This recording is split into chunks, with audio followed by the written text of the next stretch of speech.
You're listening to TGI Sports Talk with your host Keith Angle on Northeast Streaming Sports.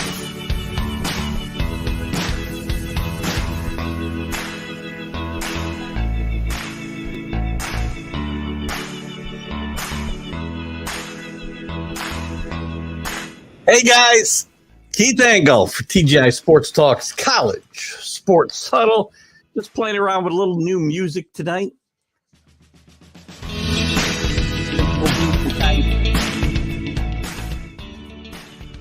Try to mix it up a little bit. A little new background. We'll change the background up for football talk here tonight. We'll change it up for the basketball portion.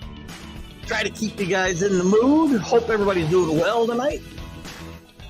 I know I am. It's exciting. Basketball is really hitting high gear as we get closer and closer to conference tournaments, March Madness, lots of fun coming up. We'll be talking about some college football tonight, some news and notes around the world of college football. So we'll talk a little bit about the top players who have decided to come back, whether it's to their existing school or to a new school. And I don't know, Ed Reed saga a little bit. Then we'll jump into some college basketball. Look at the rankings. Look at UConn's just free fall. Kansas in a slump. Purdue back on top. Look a little bit about Bronny. Who's looking at Bronny? Bronny, an All-American. McDonald's All-American. LeBron is very happy. We'll talk about the top tiers. We'll get started talking about bracketology. Georgetown is broken that awful losing streak. 29 straight games in the Big East. They finally break that, beating Butler the other night. Good evening, CA. Good to have you with us tonight. Welcome everybody on Facebook, YouTube, Twitter. We're here broadcasting live on, of course, TGI Sports Talk homepage, Northeast Streaming Sports, simulcasting on Let's Talk Sports. We keep branching out to more and more and more avenues. Great to have everybody with us tonight. We want to get your topics in tonight, too, so please do that. And by the way, just a quick program note, I'll be on right following the show, immediately following the show. Check out Sports Scopes, as I'll be on with Robert Butler.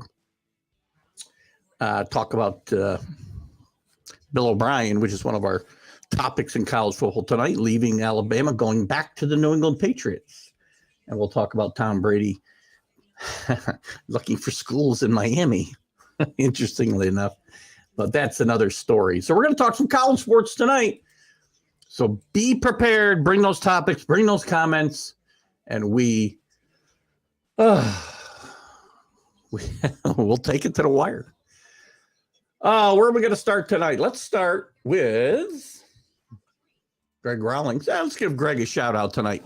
Let's give up a group shout out to Football is Life and Greg Rawlings, who's the admin there, the creator of that group, does a great job with that, and is America's favorite pastime, baseball. So shout out to Greg tonight and the Football is Life group, of which I'm one of the moderators. So what's going on around college football that we need to be abreast of tonight? Some important stuff. I guess we'll start with what I talked about just a second ago. Alabama's looking for two coordinators now, as their defensive coordinator had already left to go to Ole Miss here a few weeks ago, staying not only in the SEC, but in the division. And now Bill O'Brien, who formerly was with the Patriots back in the mid-2000s, I guess we'll say, before he went to Penn State, on to Texas. The Texans, Houston Texans, where he was the head coach for quite a while and did a good job developing Matt Schaub there. He was never, this guy was never one of the best quarterbacks in football, but he developed him into a very, very reliable NFL quarterback. Did a good job with Bryce Young, obviously, at Alabama. Has a relationship of sorts with Mac Jones already. We're not going to talk too much about, we'll talk a little bit about this from the Patriots side because it is news, but we want to stick on the college side of this. Mac Jones was really the person at Alabama who helped Bill O'Brien get up to speed on the terminology that they used on the offense and whatnot. So he spent the last 2 seasons there, never coached Mac Jones, as it were, but we'll see how that works out. So, the Patriots need a lot of help. Now, Alabama's become sort of a landing spot and rebirthing spot for a lot of coaches now. Lane Kiffin kind of started this trend, if I'm not mistaken. I would say he was kind of the first one. Then Steve Scarsazian came in there. Who else? Butch Jones came in there. But from the offensive coordinator side, he's had 6 different offensive coordinators now in 8 seasons. They've all moved on to theoretically better jobs. Some are coaching in the NFL, like Brian Daboll. Now Bill O'Brien as an offensive coordinator. Lane Kiffin's a head coach at Ole Miss. Mike Locksley. I'm trying to think where Mike Locksley is now. Not really sure where Mike Locksley ended up, but Steve Scarsazian, we know, is a head coach at Texas. We'll try to get some information on Locksley. So they'll be looking for a new, as I said, offense coordinator and a defense coordinator, as Pete Golden has left for the same position at Ole Miss, as I mentioned earlier this month. So we'll see how that works out for everybody. Good evening, Carlos, the Mad New Yorker. Good to have you in the house tonight. Listen, believe me, when I report this news, I'm not saying that there'll be any problems. Nick Saban will have no trouble recruiting a new offensive coordinator or defensive coordinator there. Everybody's dying to work with Nick Saban. And listen, the right guy is going to be sitting in one of those chairs when Nick Saban does retire. And that guy might be sitting in a pretty good seat when the music stops. Maybe McDermott should go there and try to get at least one championship. Yeah. Well, we're not going to talk about the Bills tonight. What are you talking about? What is with the one-word things here?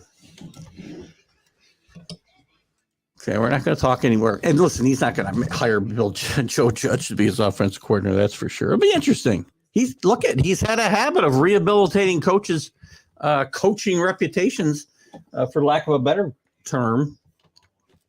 Maybe he goes that same direction. I'm trying to think of some offensive-minded coaches that might have been fired in the this recent batch of coaching carousels. I should look around here. Let me take a quick look here at the coaching carousel in football. Let's see who lost their job. How about Tom Herman? Sorry, he's got a job. He's at Florida Atlantic. Let's see. Who can we? I'm looking for some offensive-minded coaches. Willie Taggart. He's got a job. How about Scott Frost? Wouldn't that be interesting? I don't see that happening, but who knows? Paul Christ. Tim Lester. Probably on the defensive side of the ball. Carl Dorrell, I don't see that happening. David Shaw, very interesting. He did resign. I don't see him taking a coordinator's position, though. Brian Harsin. Interesting. We'll see if he goes that direction again, as he's done in the past. What do you got here, Carlos? Guys under Saban that rehab at Bama. I think that's what I was saying for sure. That guy who went to UT. Who's that? Well, if you're talking about Butch Jones, I mean, when he went to UT, he already tried to rehabilitate one head coach from UT, and Butch Jones. That didn't work out too well. He went to Arkansas State, I believe, and it's not working out well for him, for sure. You're talking about Pruitt, Jeremy Pruitt. You know what? Interesting. That's an interesting thought, Carlos, actually. But I think he might be a bit of a hot potato because he was getting out in front of the NCAA, if you remember. Right, Pruitt. Getting out in front of the NCAA. So I don't know if that's going to be something that he's willing to take on. We'll see how that turns out here as we go forward. Some other news, obviously, I don't want to get too much into it, but still some sad news. And, the Georgia revelations with the sad death of their player, Devin Willock, who was killed in a car crash along with one of the female staffers. I mean, there was 4 people in this car, and I don't want to look at the conjecture here. It's not really good. Not a good look for the university. And, tragically, 2 people lost their lives here. So we'll see how this turns out. Washington State, as my site just crashes here with my news items. Sorry. Let's pull up something different because that ain't working. What the hell? I know what happened here. Bear with me, guys. It's the wonders of technology not working when I want it to. Josh Heupel, speaking of Tennessee, has gotten himself an extension and a raise to $9 million per year. It's going to be, I guess nobody in the SEC is going to be making less than $8 or $9 or $10 million here pretty soon. If you're not making $9 million, you're nobody in the SEC, it seems. So he's now. It's a raise of $4 million for Josh Heupel, who becomes the 5th ranked highest coach in the SEC, behind, of course, Nick Saban, Kirby Smart, Jimbo Fisher, who is the most deserving of all of them, of course, and Brian Kelly at LSU. So he also, did he get more years? I don't think he did. I know he got certainly a nice raise, though, as it were. So good for him. Josh Heupel's done a good job in reviving that Tennessee program. It'll be interesting to see what happens next year, as he'll have to replace Hooker. We'll see if Milton is the answer at quarterback, and we'll see what else happens there as well. I started to talk about Washington State coach Jake Dickert also landed an extension through 2027 that will keep him with the Cougars. I love it when articles say we'll keep him with the Cougars through 2027. Like any contracts are honored in college basketball, college football, anywhere in college sports. We don't honor anything. They're as good as the paper as they're written on. Terrible. He's done a good job at Washington State, though, after taking over for Nick Rolovich, who was fired. Basically, for refusing to get a COVID-19 vaccination. That's a whole nother story, which we won't get into here. But anyway, congratulations to Coach Dickert on his extension. What else? That's not good news. I really don't want to talk about that. Enough bad news in football, right? You know what I want to talk about, though, in the world of football? I want to talk about, actually, I thought I had another news item I wanted to get into here. Tennessee, Kerm got his car stolen. Nobody cares. He'll be able to afford it. Oh, Ed Reed. Ed Reed. Let's talk quickly about Ed Reed. Ed Reed, as you know, about 25 days ago, or 25 days before he was announced he wouldn't become the coach, he was named, you remember, the next head coach of Bethune-Cookman. But then the school declined to ratify his contract. So kind of the time frame is Reed entered into agreement in principle with the school in December to become the program's next head coach. He says he was committed to coaching and cultivating with the university, players, and fans. And it's extremely disappointing that this won't happen. He did make some rather incendiary comments on social media about the program. And this is just a weird story. I don't know.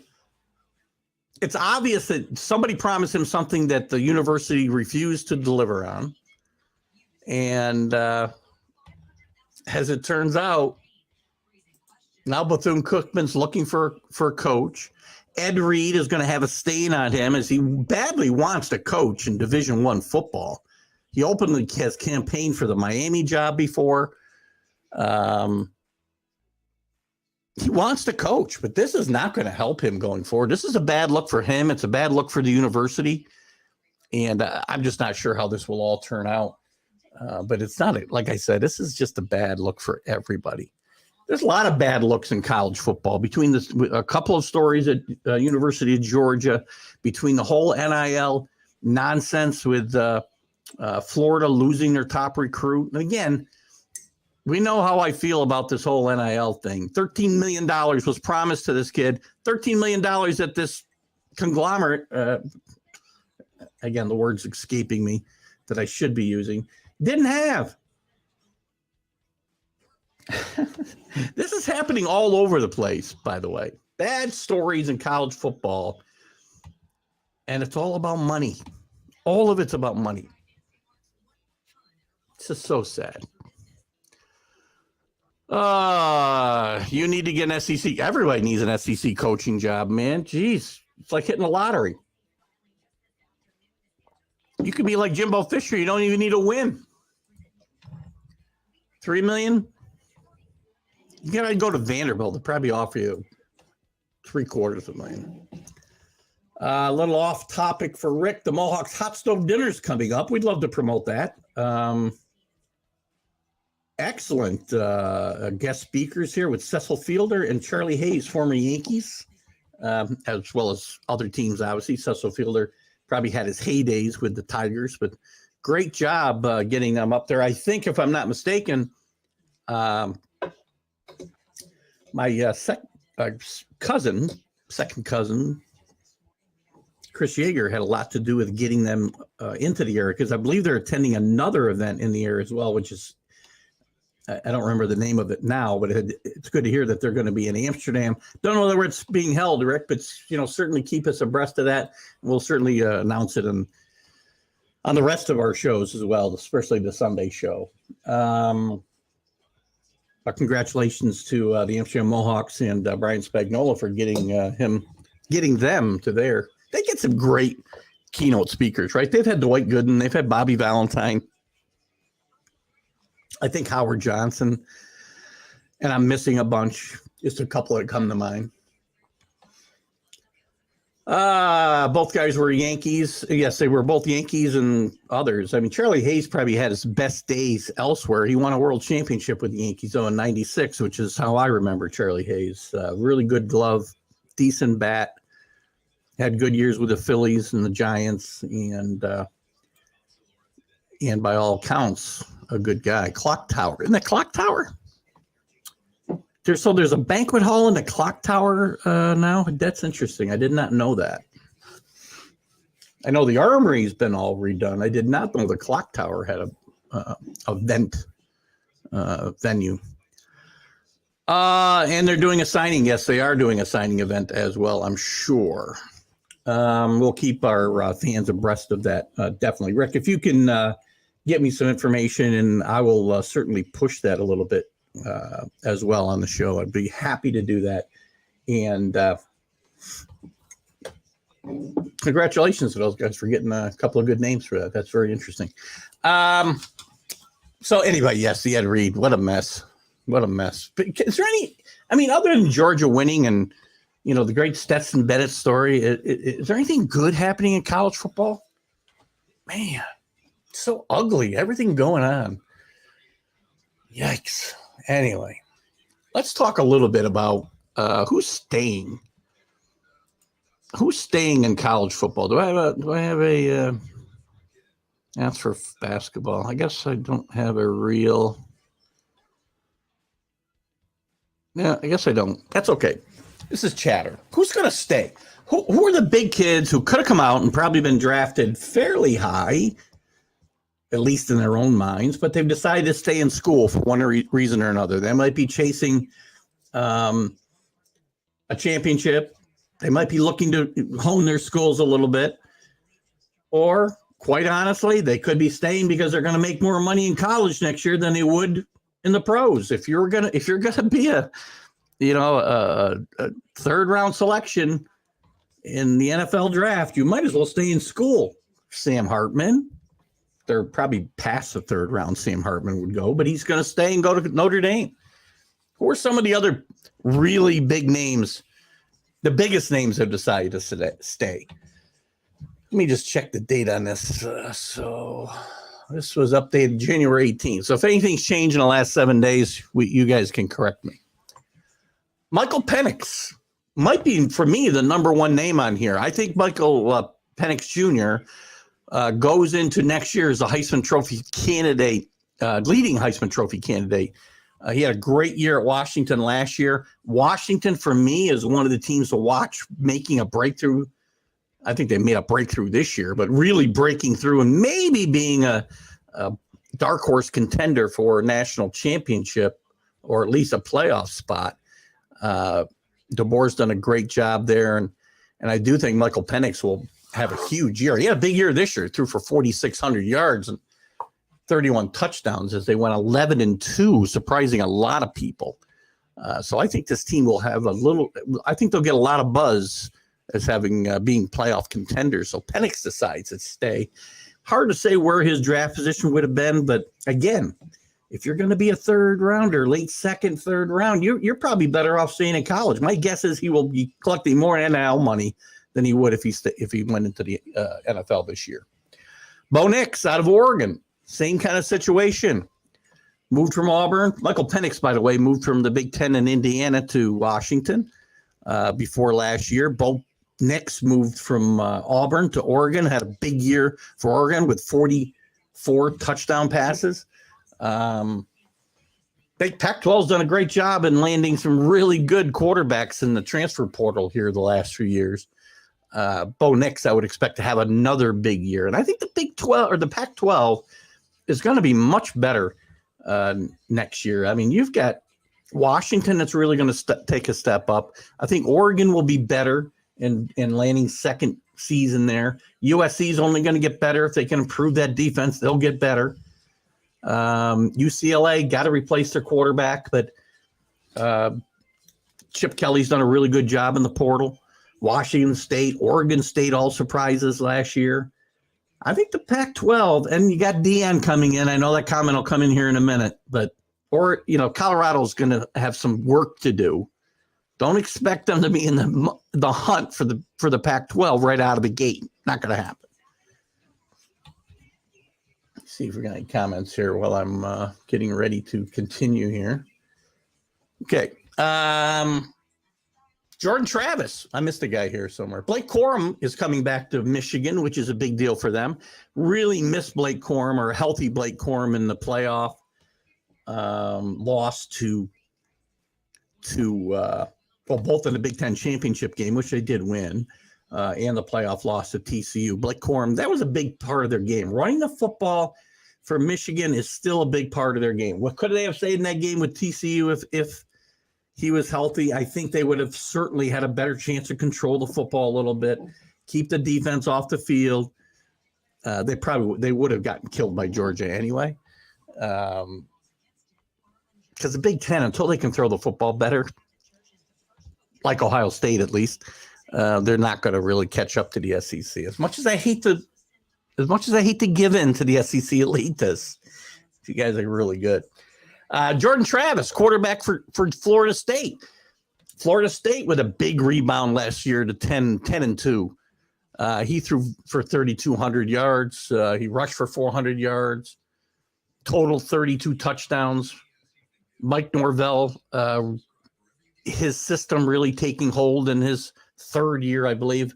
A big year for him, as he was really under fire this year, especially with Deion basically campaigning for that job without actually saying he was. But you know that the alumni, if he had failed, there's no doubt in my mind Deion would be in Tallahassee and not Boulder. Tommy Eckenberg, a linebacker for Ohio State, will be returning, one of the top linebackers in the Big 12. Jared Versay, who we've talked about here before, defensive lineman for Florida State, maybe the best defensive lineman in the country, and a transfer from Albany State right here locally last year. He was projected as a number 11 player if he was to come out for the draft, and he's decided to return to Tallahassee for his senior year. Braylon Trice, defensive lineman from Washington, will return.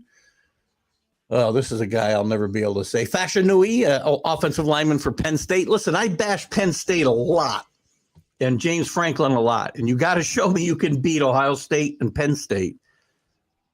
Next year's the year. If he does not get this team over the hump, James Franklin's going to be answering a lot of hard questions.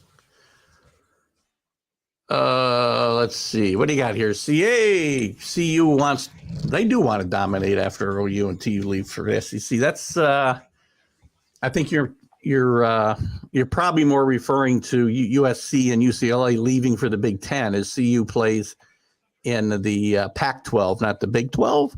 Although there'd probably be a better fit for the Big 12. That's where they came from.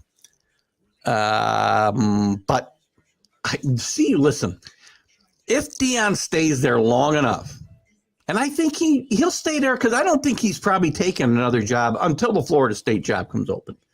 As soon as the Florida State job comes open, Deion is gone. I do not think, I've said it here and I've said it on some other shows, I don't think Deion wants to coach in the NFL. I really don't. I think he wants to work with kids. He doesn't need the money, but he likes it. I'm sure we all like money. We all want more. But I don't think he really has a desire to coach in the NFL. This is just me and from some of the things that I've read and heard, I don't think Deion's got a burning desire for the NFL. I think he's got a burning desire to coach for his alma mater, though. And he'll stay in CU and make them relevant if he's there long enough. I can see them jumping to 500 this year. Remember, this is one of the worst. This is probably the worst Power 5 conference team in the country. I don't think that's really putting myself out there on a limb too much, or was. He's done a great job in the transfer portal already. And watch out. So CA, remember, I think it's the Pac-12, not the Big 12. You've got a little bit confused there. But believe me, I do that a lot. Sam Hartman, we already talked about. He had options. He could have returned to Wake Forest, could have gone to the NFL. He went to the transfer portal. He's got to compete for the job. He's not being given the job in Notre Dame, at least, outwardly. Marcus Freeman has kind of stated there'll be a quarterback competition in the fall or in the summer, and we'll see how that shakes out. Jerzon Newton, defensive lineman from Illinois, another big star that's returning. Tyler Davis, defensive lineman for Clemson. Cam Rising. I failed to mention Utah when I was talking about the Pac-12 teams. The Pac-12 is going to be much better. We've maligned this conference for a long time, myself included. But this conference is ready to take a leap. Cam Rising coming back to a really good Utah team. And this is a guy who, got hurt in the Rose Bowl and probably, it may have played part in his decision to come back. I'm not sure. Now, I would have thought maybe an injury would have said I should make the jump to the NFL now. But I think Cam Rising will probably benefit from another year in school and be a higher draft pick come next year if he were to, when he comes out then. And we'll take a look either tonight or soon about the we'll take a look at the draft, where the quarterbacks will go and things like that. What do you got here? Alan, welcome, Alan. Good to have you here with us tonight. Deion doesn't want to coach millionaires, rather coach. I agree with this 100%. I think this is, and listen, I thought, and I owe to Deion Sanders an apology, and when he went to coach Jackson State, I thought it was a publicity stunt. I didn't think Deion was going to be a good coach. Turns out he's a great coach. Turns out he's a great molder of young men. And I do think, I agree with Alan. This is what I was saying when I said he doesn't have a burning desire to go to the NFL. He doesn't want to coach millionaires, as Alan very smartly states here. He does want to help these kids grow into better adults. Yes, he wants to win games and win championships. I'm sure every competitive person does. And Deion's a competitive guy. Don't let that get past you. But I think he likes this. I really thought there was a chance.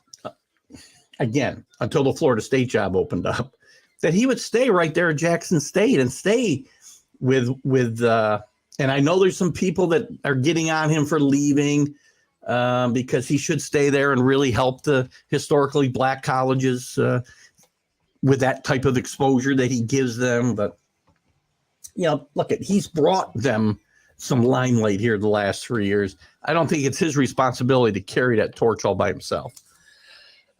So, again, you're right, Alan. Good call there. Who else? Dylan Gabriel, quarterback for Oklahoma, with some up and down results this last year. Did throw for 3,100 yards and total of 31 touchdowns on the ground and throwing the football. It's going to be a big year for Oklahoma next year. Dylan Gabriel coming back probably helps them.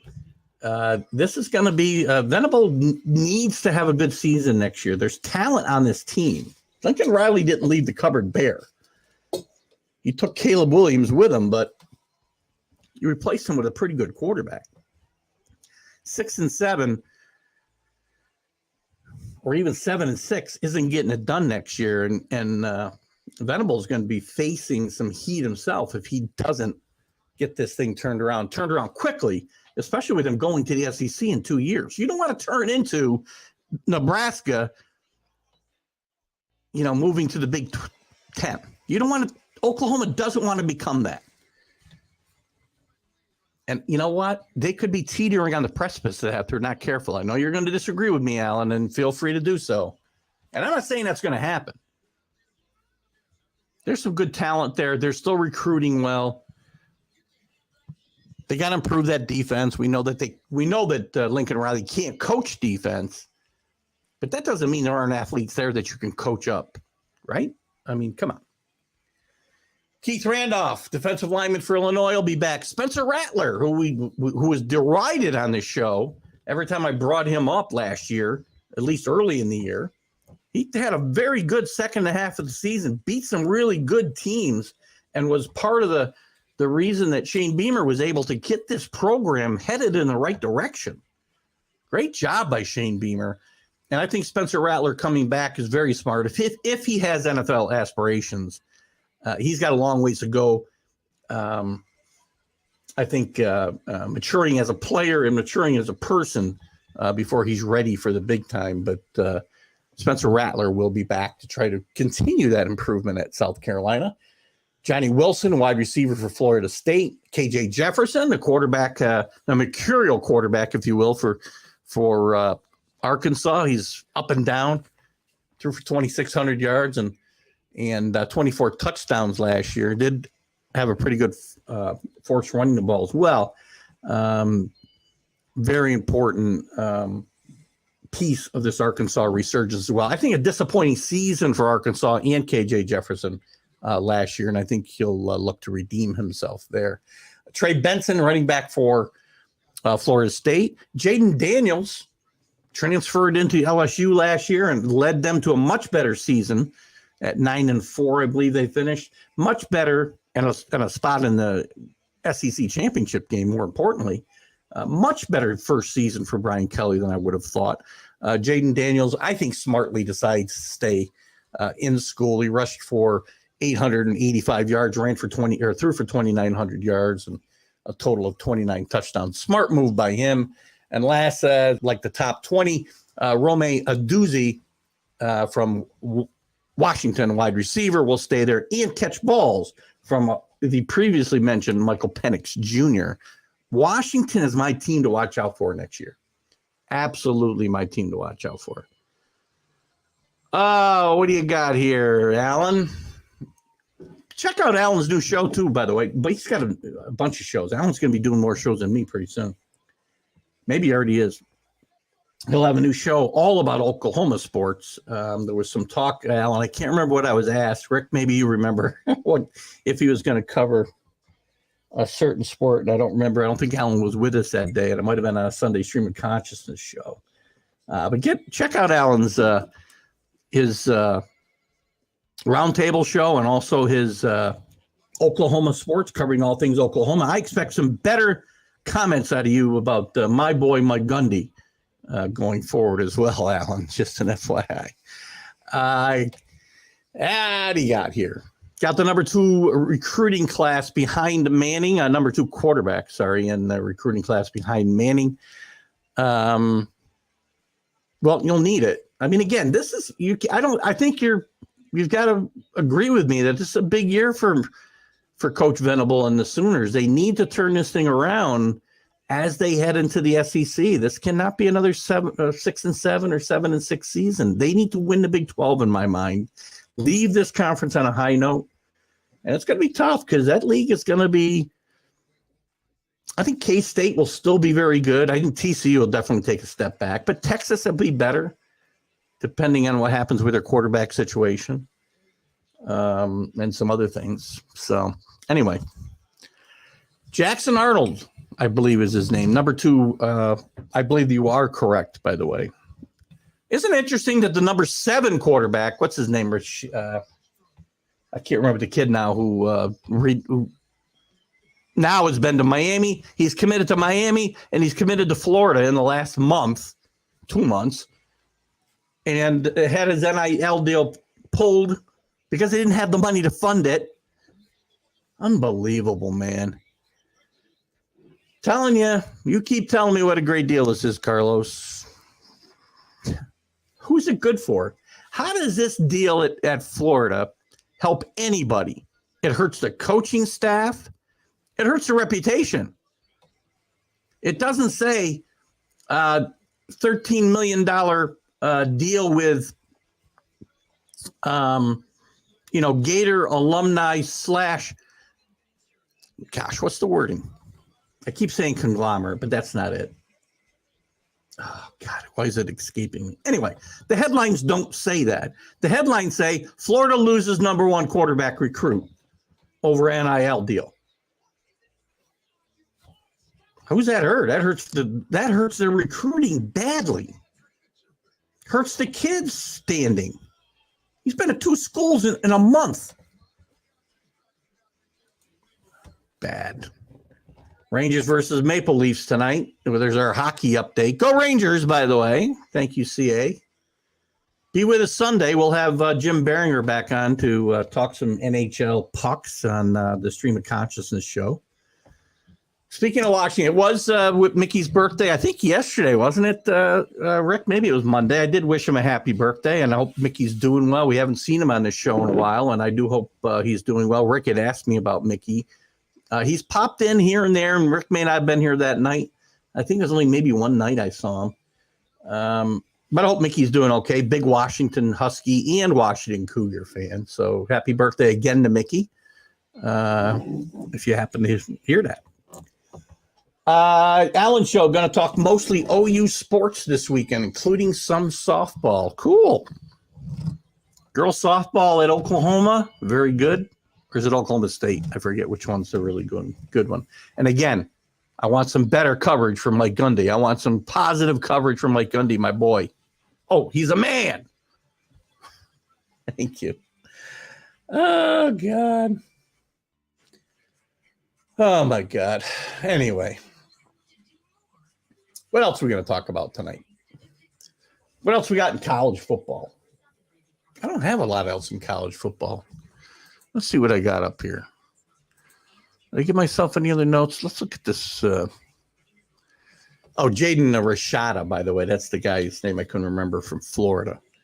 What a freaking nightmare, man. This whole thing, this is going to explode. This is just going to implode. And again, they're going to crawl and ask Congress for help is how they're going to get out of this whole mess.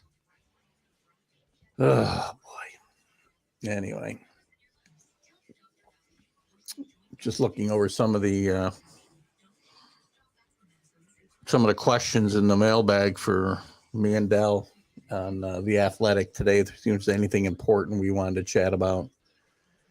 There's an interesting question about Hugh Freeze and whether he can stabilize Auburn and get them back to relevance in the SEC. Auburn, to me, Auburn's had good football success, but not sustained. Nobody's been able to sustain things there. I mean, even when Pat Dye was there, they weren't like national championship contenders year after year. They weren't under Terry Bowden. They weren't under Gene Chizik, who got fired a year after winning a national championship. They weren't under Malzone, Gus Malzone, who also won the national championship. I think I talked about unrealistic expectations at LSU. I think the expectations at Auburn are more outrageous. I mean, I think with a 12-team expansion, I think they can expect to challenge and get into a playoff field, every third year. Maybe get into a run where you're there 2 or 3 years in a row even. But not sustained success like Auburn rival Alabama's had or Georgia's had more recently. I think it's unrealistic to think that, anybody, much less Hugh Freeze started to do well at Mississippi before he was chased out of town. Escorts and all that stuff. But he was 5-7 his last year too. It wasn't like he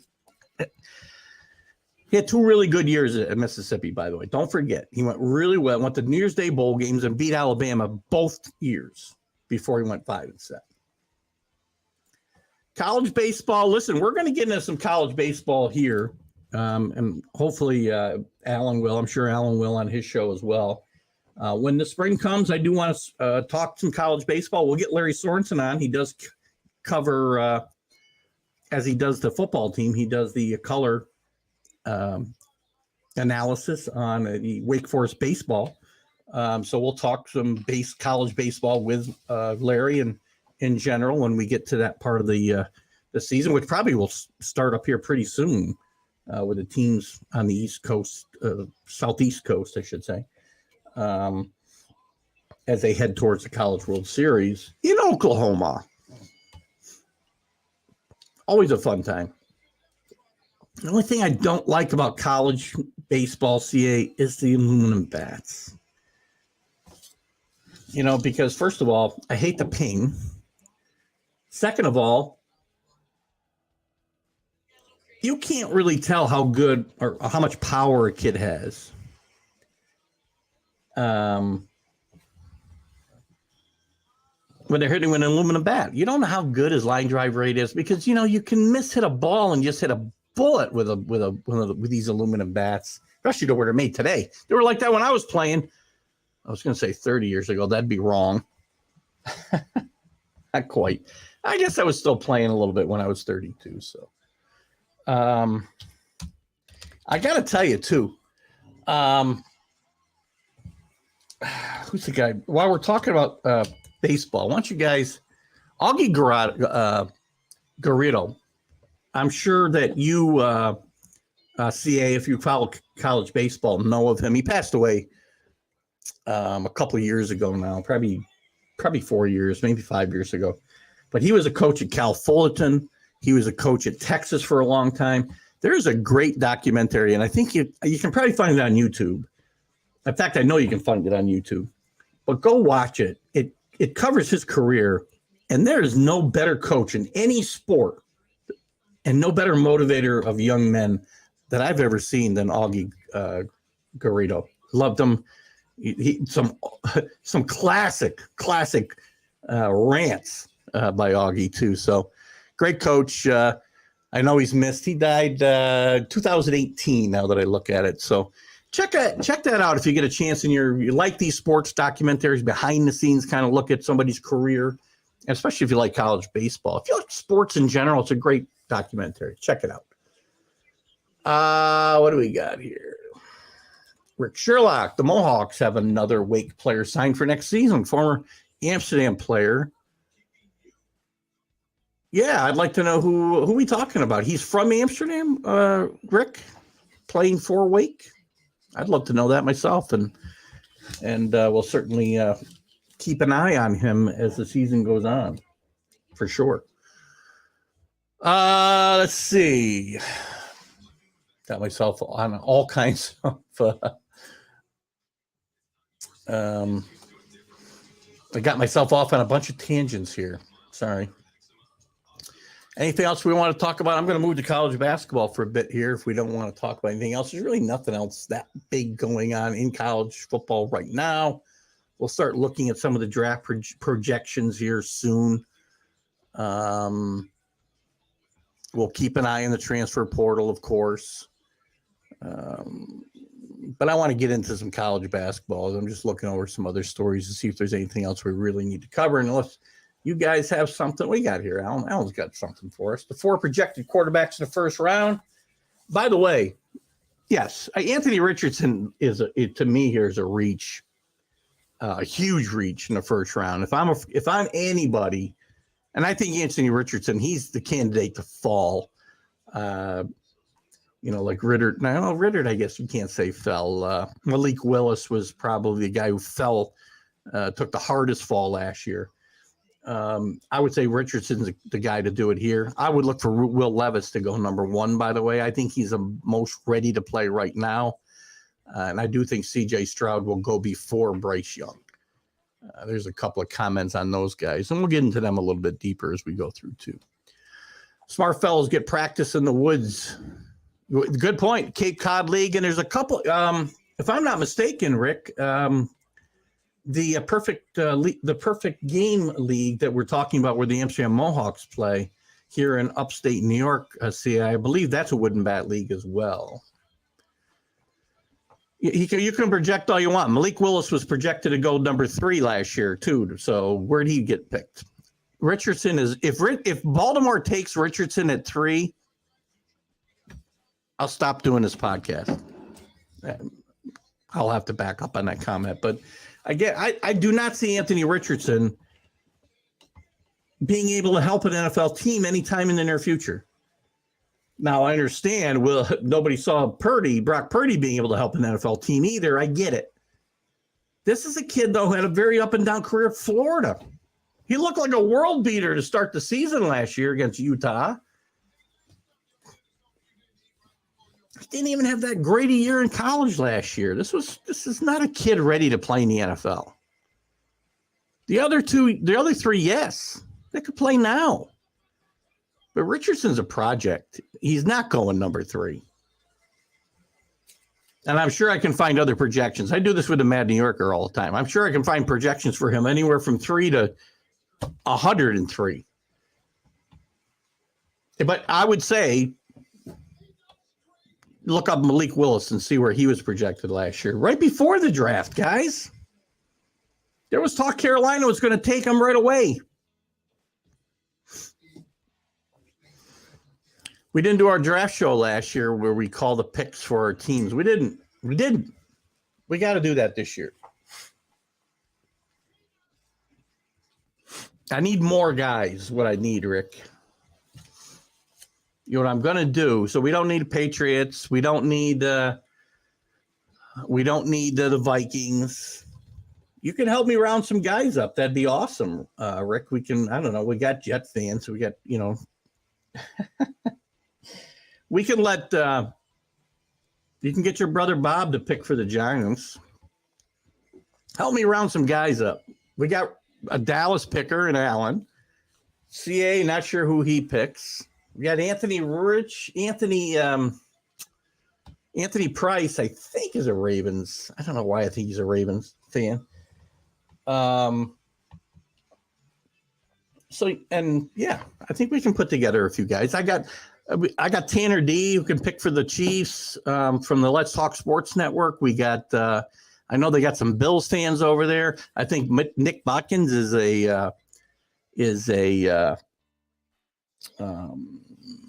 I want to see he's a Green Bay fan. I think Robert Butler's a Tennessee fan. So we can probably put this together, Rick. Maybe we'll put our heads together. Maybe when we get together for the baseball draft, I'll bring a football list and we'll try to fill in some names of people we got to get to draft for certain teams. I want to do that. I do want to do that. Have our own. We're only going to do one round, and there's going to be a time limit because I can't have the Mad New Yorker trying to make trades for 3 hours. But So let's do this. I'm going to do something different tonight. I'm going to keep you guys guessing. And we're going to change the background as we go to some college basketball and take a look around. I hope you guys stick around because I am getting excited about college basketball. But by the way, Friday night, we're going to go through some of the conferences. Friday night, big matchup in the MAC. Rick Pitino's Iona team will be up here to face the Siena Saints, the first place Siena Saints, and the second place Iona. All of a sudden, Iona's nickname is escaping me. So anyway, let's take a quick look. We'll start with the poll move. A lot of poll movement. Listen, UConn is crashed and burned. Oh my God. Is UConn? I don't think UConn's even in the. Is UConn still in the? Yeah, UConn's all the way down to 19. They've fallen 4 more spots as they continue to lose. And by the way, kudos to Patrick Ewing breaking the 29-game losing streak for the Hoyas against Butler the other night. Yikes! We got a new number 1 this week as Houston lost this week to who did Houston lose to? As we take a look here, they lost to Temple 56-55 at home, no less. Not a good loss for Houston. Houston's still a good team, but Purdue moves back up to number 1. They were number 1 earlier. Alabama, Nate Oates, and some tough circumstances there with one of their players being charged with murder. I see your commentary. I'll get to it in a second, Rick. Nate Oates being charged. One of their reserve players being charged with capital murder and supplying a gun in a shooting. Blah blah blah. We know all about that. But Alabama continues to play well. It's only the second time in like 32 years, maybe more than that, that they've been ranked as high as number 2. They've only been ranked number 1 once in their history, and I think they've only been as high as 2 once in their history after December. And Nate Oates, by the way, I got to give him some credit. For those of you who know Alabama and SEC basketball, Wimp Sanderson used to be the coach there and used to wear these plaid jackets every game. And Nate Oates has been channeling Wimp Sanderson here and there. He'll have the plaid jacket on from time to time. So kudos to him. Alabama playing some great basketball. 23 first-place votes in the AP poll. So that's pretty tight. Only 16 away from the 39 that Purdue got. So Alabama moving up. And we'll talk a little bit we're going to start talking about the number 1 seeds for the tournament, who's in line and, who the contenders are as we start looking at some bracketology. And we'll look a little bit at that tonight, probably for the first time. Houston fell to number 3, as we said. Tennessee's up 5 spots, playing really good basketball in the SEC. Probably the best team in the SEC right now. They move up 5 spots. Kansas State out of that Big 12. And Alan, I'll tell you this: you're not getting some of the teams you think will get in won't get in. I know Oklahoma and West Virginia are on the first 4 out right now in the bracketology list for ESPN. But Kansas State, they are in line for a number 1 seed if they continue to play like this. This team was unranked, I want to say 3 weeks ago. Unranked. They're now 5th in the country. They're up 8 more spots this week after beating Kansas. And who else did they beat since we last chatted? They lost Iowa State, so they're going to fall backwards. But they had beaten Texas Tech, Kansas most recently. So Kansas, watch out for Kansas State. Arizona up 5 spots. Arizona and UCLA will be in a conversation for a number 1 seed. Virginia playing good ball. Maybe the only team in the ACC with any kind of chance for that top seed. UCLA at 8. Kansas, as I said, in free fall after losing back-to-back games this week. Actually 3 games in a row to Kansas State. TCU, one of my sleepers. I talked about this with Tanner D on his show last Thursday night. TCU is a team that I would see. Last year I got on Arkansas, and Arkansas is really beat up. I'd like to jump back on them, but TCU is my team. Jamie Dixon, good coach, veteran team, good guard play. Watch out for TCU. And they also lost a resurging Baylor. Kansas did this past week. So they're, again, mid-season slump. This was a team that was undefeated, though, coming into the week. Or after we had our show last week anyway. Texas, they finally lose under their interim coach. And we know their head coach, Chris Beard, was fired here. Texas has done a really good job. Coach Terry's done a good job in his interim. Maybe he'll do well enough to keep that job. The team I just mentioned, TCU, moves up 3 spots to number 3. Iowa State, after a win over, this ranking would have come out. They beat Kansas State since this ranking came out. Iowa State was number 12. Xavier falls 5 spots after a tough week to number 13. Gonzaga, not a good year for Gonzaga, very up and down. This is not your classic Gonzaga team. They fall 8 spots to 14. Auburn up to 15. Marquette, Shaka Smart doing a great job at Marquette.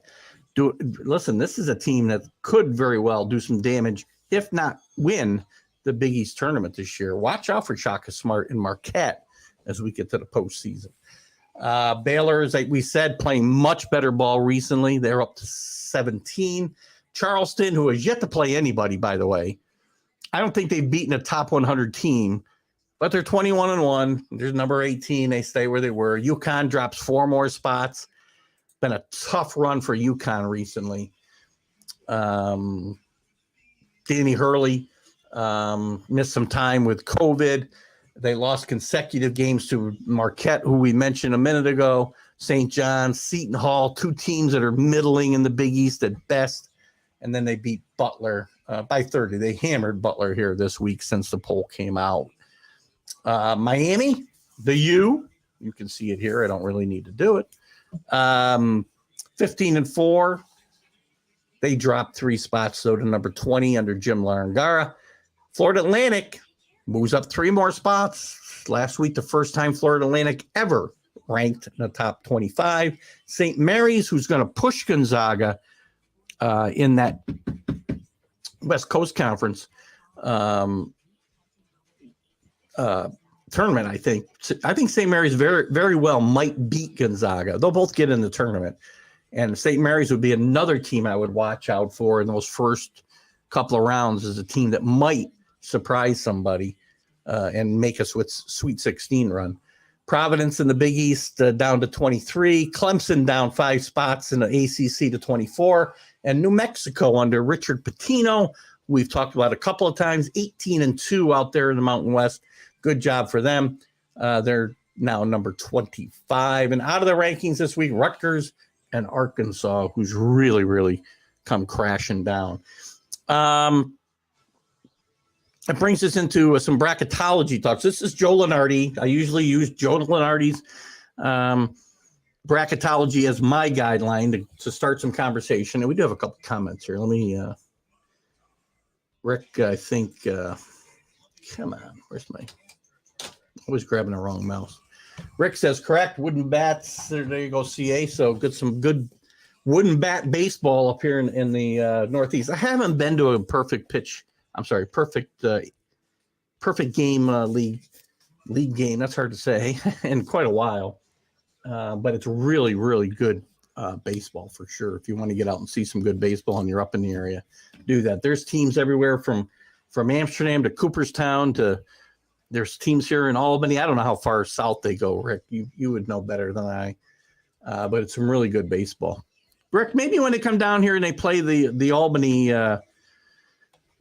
team, we should get together. I'll come up to Amsterdam for a game. You come down here to Albany for a game, and we'll have some fun. And by the way, you've got the Tri-State Valley Cats here as well. Independent league, coached, managed again this year by Pete Incavalia, former Major League Baseball player. Well, Kansas State is on fire. They have only gone 2-2 of the recently, but they're really an underrated team. They got their star player back. They've got a first-year coach who's been a lifer as an assistant, and things are clicking for Kansas State. And in the Big 12 overall, really, really good for sure. So let's take a step back and take a look at some of the bracketology. I don't know. We'll look at I don't have it listed as bracketology, but that's fine. Top 4 picks right now. I think I think Purdue and Alabama right now are probably, without a complete collapse by both of these teams, they're locks, I would say, right now for number 1 picks. Seeds. Other teams that are still in play, Kansas, despite their recent losses, I think will come back, and I think they'll have a chance to get in there. Houston should have a chance. TCU, Tennessee, we talked about. Tennessee's probably I would say probably after Purdue and Alabama, maybe the best spot after that. Texas will be in play. We mentioned UCLA, Arizona, Kansas State. Those are the teams I would say are in position to challenge for those number 1 seeds. And number 1s, number 2s, it probably doesn't matter that much whether you're a 1 or a 2, but where it gets really interesting is the groups of last 4 buys, last 4 in, first 4 out, next 4 out. That's kind of where we're going to concentrate right now. Right now, according to Joe Lunardi, and we'll go through the conferences here in a little bit, the last 4 in would be Boise State out of the Mountain West, who's playing good basketball, Maryland out of the Big Ten, Pittsburgh, Jeff Capel, who came into the season really on the hot seat in Pittsburgh, has done a great job of bringing that team back. I think they're 13-7. A couple of days ago, they were 13-7. We'll take a look at the conferences here in a second. Good job having them right now in the tournament with a bye, not having to play in that first 4. Ohio State would be the last one with a bye. The last 4 teams in, according to Joe Lunardi, Arizona State and Bobby Hurley, who's done a very, very good job there after a couple of tough years coming in from Buffalo. Northwestern out of the Big Ten, you don't hear their name mentioned that often with the NCAA tournament. Kentucky, one of the blue bloods who's really been struggling this year. And Penn State out of the Big Ten, another team that's not, readily identifiable as a NCAA contender. First 4 out, and I'll get to your comments. I see one up there. First 4 out, sorry, Alan. Oklahoma State, West Virginia, 3 Big 12 teams, first 4 out, and USC out of the Pac-12. The next 4 out, Nevada, I might have an argument there. Utah State, Florida, and Wake Forest. And he's got his complete bracket. We're not going to look at the entire bracket, but his breakdown right now would be, oops, is that going to take me? Oh, yeah, I didn't want that. Damn it. Sorry, hold on me. So here's the breakdown right now by conference. Big Ten, 10 teams out of the Big Ten, 8 out of the Big 12, although I still think the Big 12 is the best conference in the country. The ACC with 7. I'm a little surprised with that. We'll look at this in a second. SEC with 5. Big East with 5. Mountain West with 3. That's a good showing for them. The Pac-12 with 3. That'd be a big disappointment. The American with 2. And the WCC with 2, as we mentioned. Then you got all your other, 1 seed leagues, obviously, to fill this brackets in. So a lot of basketball to be played, obviously, but that I think that is a very interesting look at my first look at the bracketology this year, and we'll certainly continue to look at it as we go. Xavier versus UConn playing right now in a tight one, 56-54. Let's take a quick look at the scoreboard since CA took us there. Took us. I just said took us. I think that's pretty funny. I'm having all kinds of computer issues today. Bear with me, folks. Let's look at the top 25 real quick. What's happening? I like to do that. Right now, 62-56. Xavier. So UConn and Xavier, UConn really struggling. Xavier's playing good basketball, though. Houston and another tough tussle in the American. They're up 38 34 over UCF. Tennessee 35-24 over Georgia. Let's go through some of the standings while we got some time. And I do want to talk about, we're going to talk a little bit about Bronny. And any topics you have on the NCAA tournament or even back to football a little bit, we can certainly do that. And I'm willing to jump back and forth. I do want to talk a little bit about Bronny James and some other topics as we go forward. We're going to look quickly. We're going to go through all the conferences quickly. It's 8:05. We got plenty of time. And I will, the Atlantic Sun Conference, I'll identify probably the one bid league. So we go through here. Liberty and Kennesaw State tied at 7-1 in conference. Both teams with good overall records. This is going to be a one bid league. This is a league that's kind of been, I don't know. I mean, Austin P. Governors are in this league. Carlos, 2-6 in the league. Sorry, 8-13 overall. Gulf Coast, Florida Gulf Coast, who was a big story here, if you remember, probably 10 years ago now, maybe a little bit more, where they went to Sweet 16 out of nowhere. Stetson's been good over the years. This is going to be a Liberty in Kennesaw. Basement Bob needs to confirm. Playoff. Basement Bob. I haven't heard from him in a while. I guess he's taking his lawsuit elsewhere. Where else? Where am I here? I can't even tell what league I'm in. American East. The Albany Great Danes, 1-6. By the way, their coach, Coach Killings, was arraigned on assault charges. Last year, he had a run-in and was suspended for a few games by the university for putting his hands on a kid inappropriately. Again, does this rise to the level of simple assault? I mean, come on. But he was arraigned this week, and not a good situation for the Albany Great Danes here locally. 6-16 overall, 1-6. UMass, Lowell is leading that conference, 5-2. Vermont, who's always a power in that conference, 4-2. I would say, and UMBC, who we know very well, upset Virginia in the first round of the tournament here a few years ago to become the first 16 seed to win. They also are in the running, as is Binghamton. It's a very close league, as it usually is. I like Vermont to come out ahead here. In the American Athletic Conference, we mentioned Houston falling out of the number one spot in a tough. They lost to Temple at home. Temple's 6-2 in the league, playing good basketball. Certainly a basketball power in the past. Memphis is 5-2 in third place there. Penny Hardaway. Memphis, by the way, said to be in the running for my aforementioned Bronny James. We'll see how that goes. And Cincinnati 5-3.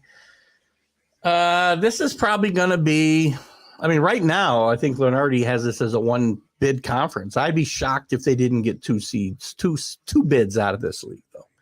The A10, interesting battle here with VCU, who's been a power in this league through the last few years, even done some damage in the tournament, gone to a Final Four from the first four, I believe. Again, quite a while back now, under Shaka Smart, who we just talked about before he went to Texas. Did a great job at VCU. They're fighting with the St. Louis Billikens and the Dayton Flyers. And again, this will probably be a one bid league, but I could see sneaking two out of here and stealing one away from the ACC or the Big Ten. The ACC led right now. Again, this league still looks a little upside down. It's starting to get more right side up. Clemson at number one, though, 9-1. They just lost the other day. 17-4 overall, still 24th in the country.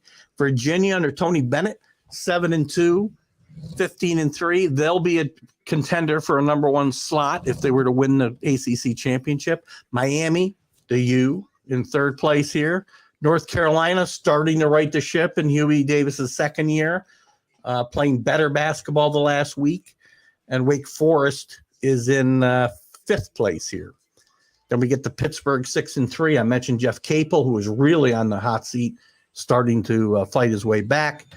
Syracuse under Jim Boeheim, they just can't get it going. They're 6-4, which isn't awful, but I think Jim Boeheim's 78 years old.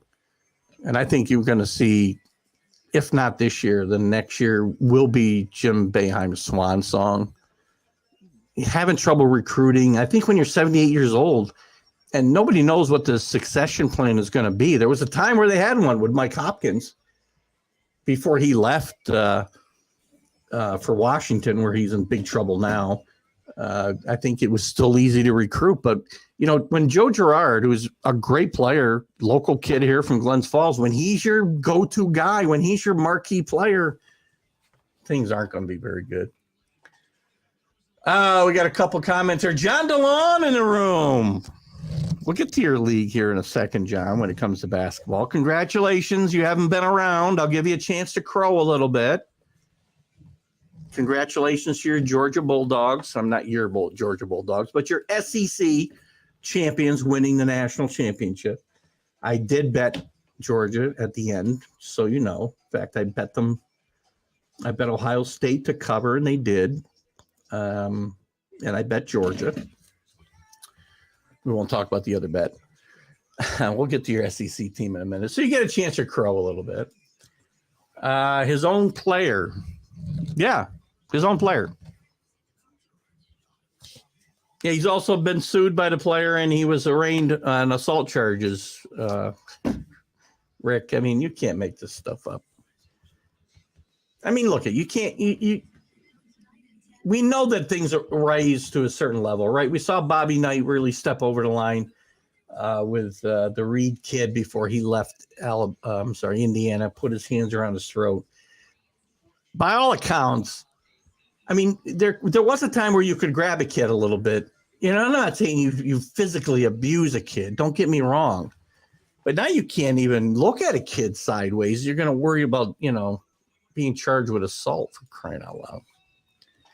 I don't know. Moving on in the ACC, Duke struggling. Duke had gotten off to a pretty good start under John Shire in his first year, replacing the legend Coach K. They've fallen to 14-6 overall, 5-4 in the conference, and dangerously close to the bubble when it comes to the NCAA tournament. Name recognition will help them for sure. What do you got here, John? That game was boring. It should kill your watch party. The game was over by freaking. At least I got to bed early. You made a ton of food. I don't remember. I missed my invite, John. You fell asleep. Did you wake up? Did you fall asleep with people still there, or did they go home? Fell asleep, woke up when it was 38-7, and put casino in a DVD player.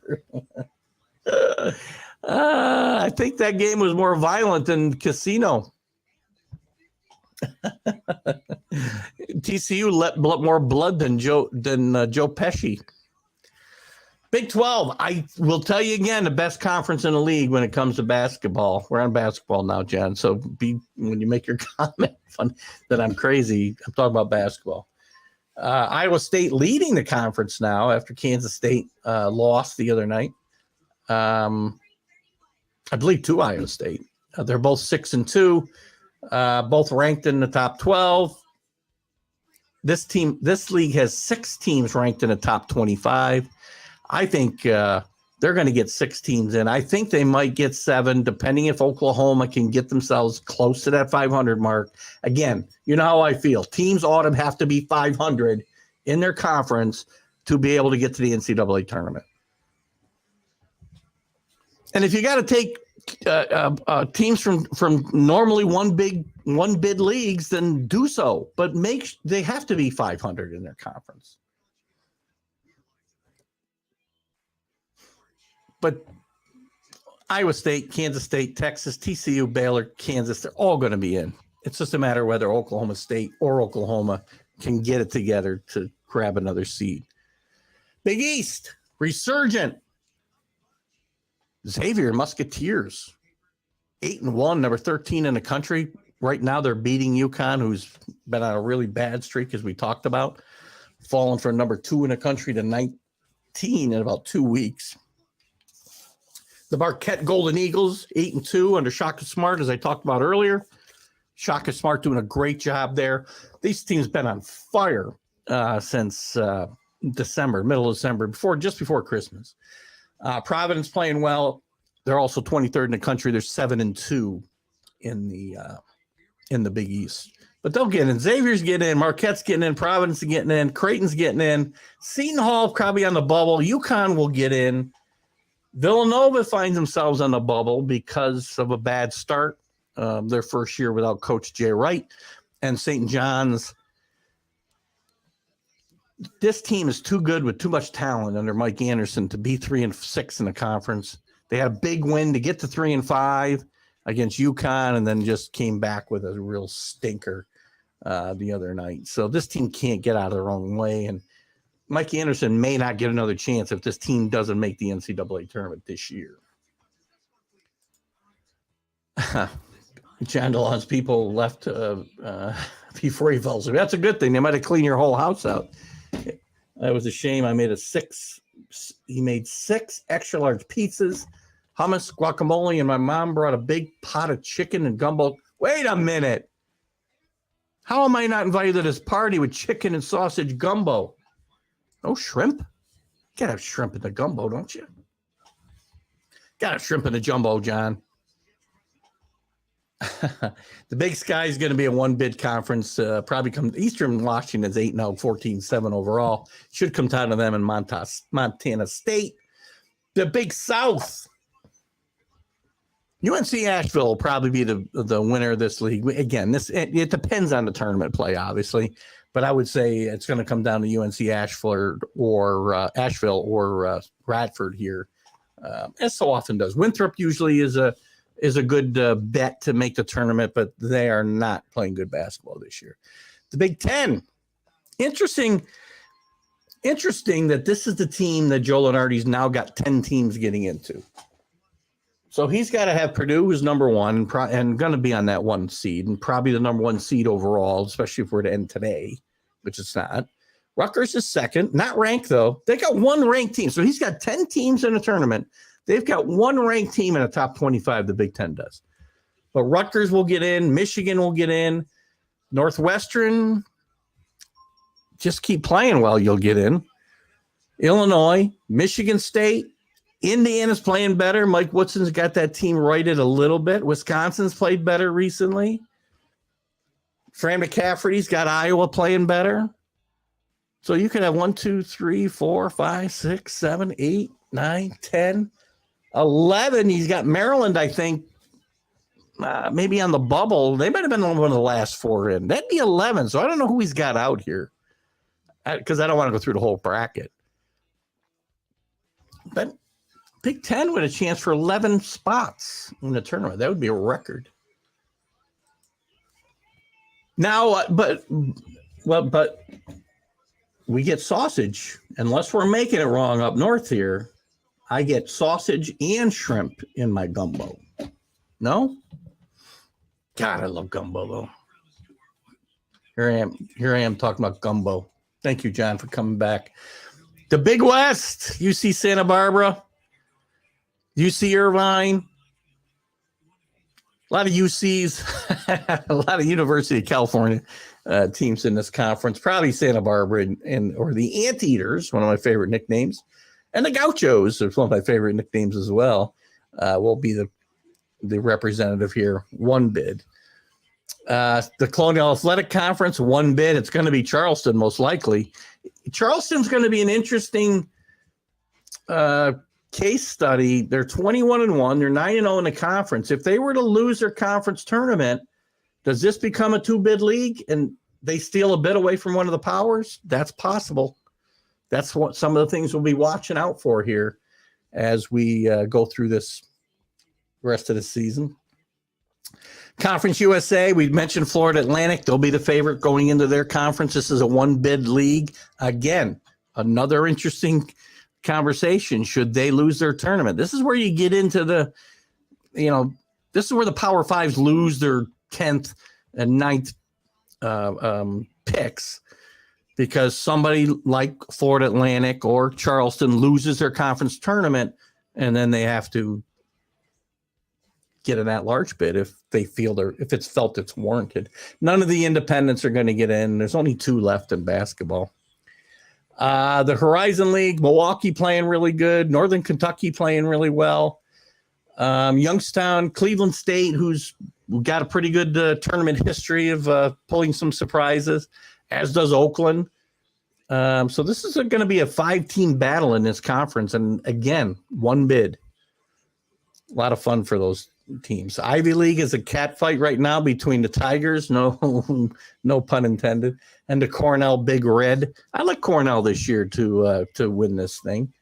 We talked about the MAC, the Metro Atlantic Conference, where local favorites, Siena Saints, 7-2. They did lose their last time out.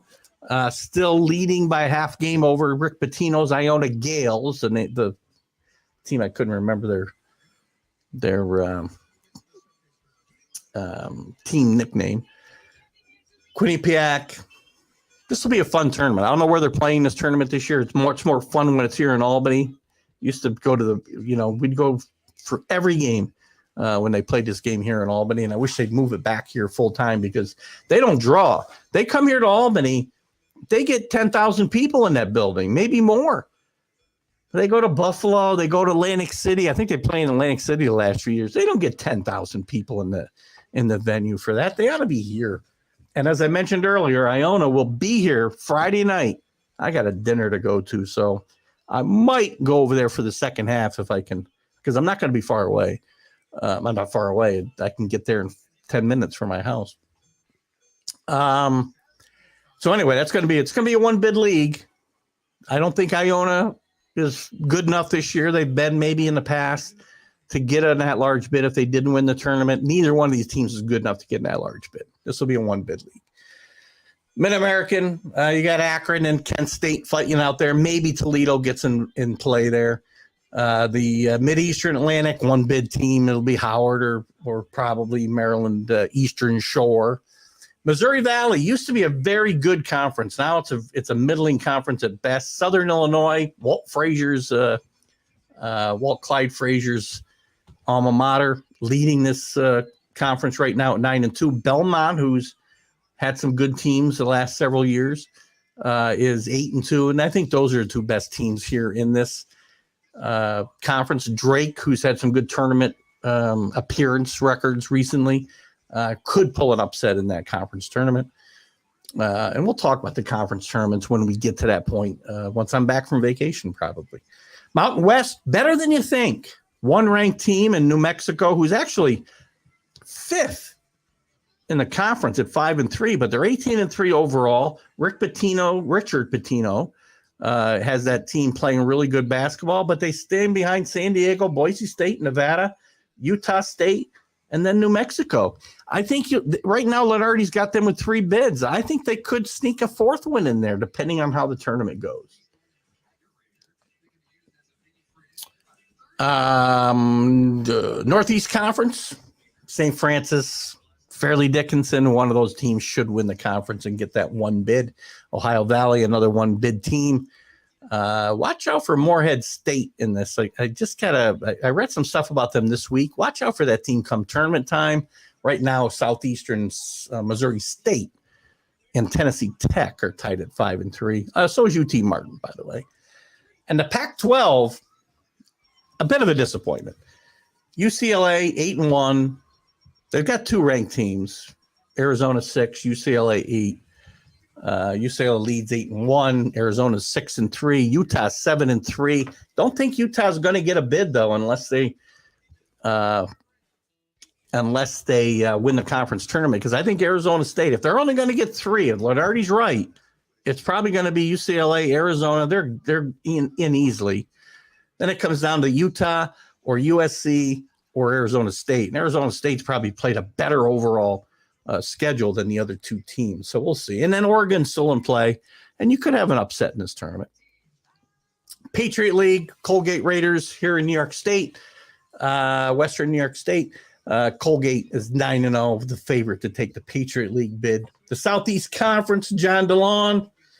I know you aren't as excited as you would be in football, but some good basketball being played there. Alabama, as I said, their highest ranking after December in their history, number 2 in the country.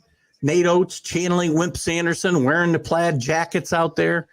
This is a good basketball team. It's a veteran basketball team with good guard play, which really plays well in the NCAA tournament, and I like their chances. Auburn's now in second place. Bruce Pearl's had this team on the upswing here in the last month or so, won 5 in a row now. Alabama's won 8 in a row. And Tennessee, who probably has got a shot at that number one seed line as well to go along with Alabama. It's going to be hard for them both to get there because the conference winner is probably going to be the conference tournament winner is probably going to be a number one seed. We only got about 5 minutes left here because I do have to jump on with Robert Butler at 8:30, but we'll finish up here. Texas A&M will have a shot. Kentucky's got a shot, playing better now after a really bad start to the season. Florida straightening out a little bit. Missouri's falling back a little after resurgence in their program. And Georgia, Vanderbilt, the rest are. Arkansas has really been a disappointment. Injuries have derailed their season, but, injuries are part of this thing. Southern Conference, Stanford will be the favorite for that one bid. Southern Conference, Nichols or Southeastern Louisiana State likely will get in. The Southwest, watch out for Alcorn State. Maybe even Grambling getting in there. The favorite right now would be the Southern Jaguars. The Summit, you got Oral Roberts, who's done pretty well in the tournament a couple of times, so watch out for them. I like them a lot to win this tournament and get in there. The Sun Belt, another one-bid league. Marshall or Louisiana should get that. West Coast Conference, again, I think St. Mary's is going to beat Gonzaga for the conference tournament, get their automatic bid, and they'll get one other. The other team will get the at-large. Doubtful Santa Clara or Loyola Marymount or BYU can steal a third seed unless they win the tournament. And in the Western Athletic Conference, probably Seattle or Utah Valley will get the winner there. So there's kind of a look. By the way, Bronny James, as we got a few minutes left here, I got to get to some comments, but Bronny James was named a McDonald's All-American today, and he's starting to come in his own. We haven't really known a lot about Bronny, but it appears he's made an official visit to Ohio State. Penny Hardaway has spent a lot of time at his games. John Shire has spent some time at a tournament that he played in earlier this year. And USC and UCLA seem to be the players for him. Nobody seems to know really how good Bronny can be. What do you got here? What do we got here? There's our boy Dan Harris. Good to have you with us, Dan. Always good to have you with us. And as we've gone through the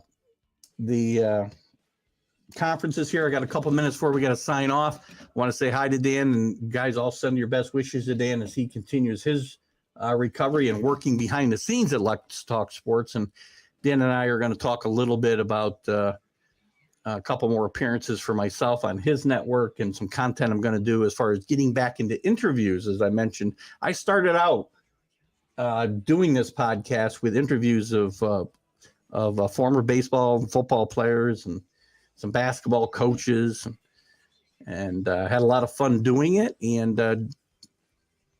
got away from it because of the time it took to get the guests involved. And Dan has graciously offered to help in that producing part of it. So I appreciate that, and look forward to I lost my banner. So we're just going to leave that up there as we go on. So there we go. So I appreciate Dan helping me out in that area. So guys, we're going to wrap it up here. I appreciate everybody coming in, Rick, and the music. Alan, Carlos, long, good to have you back with us. Hungry, I'm going to jump over on that one. We're going to talk about